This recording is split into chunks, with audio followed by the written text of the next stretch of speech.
All right, 3D to 5D stuff.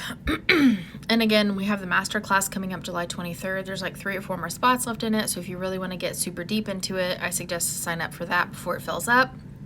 Link is in my bio to my website. You can do that there. But the question is, so you said for those in 5D, it will feel like a copy of where they were. So if it's like a copy, we could still perceive those in 3D, but in a better way. No, not exactly. So what I meant was, and this is so hard to explain with like words, when we wake up into 5D, okay, it's like we're going to be in these bodies, we're going to be in the clothes, we're going to be in the general area, and we will immediately be able to make it better.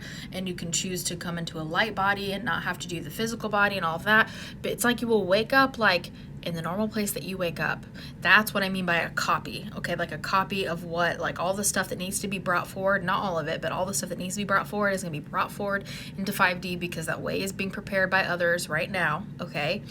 Energetically, things will travel with us, okay? So it's not like you're going to show up into 5D and not have a home. However, you won't always need a home in 5D because the energy is so much different. There's not going to be capitalism. There's not going to be the economics. Like there's not going to be a need for any of that stuff because you won't need a house to live in. You won't need like any of that kind of stuff because it's just very different.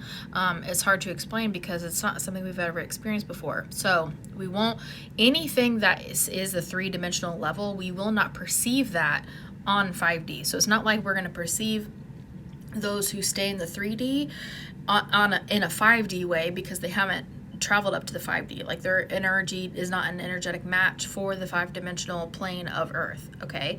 So you will be able to tap into lower energies because you always can, but it doesn't feel good. So you're probably not going to want to, but that is always an option. You can always tap into lower energies, right? Just like you can do that here on the 3D, you can tap into lower energies. But when you do that, think how bad that feels, right? You're probably not going to want to do that. So you can visualize them, but anything that's 3-dimensional stays in 3-dimensional. It's not like that stuff gets copied and brought up to us. I hope that helps, but if you have more questions, please pop them in the comments.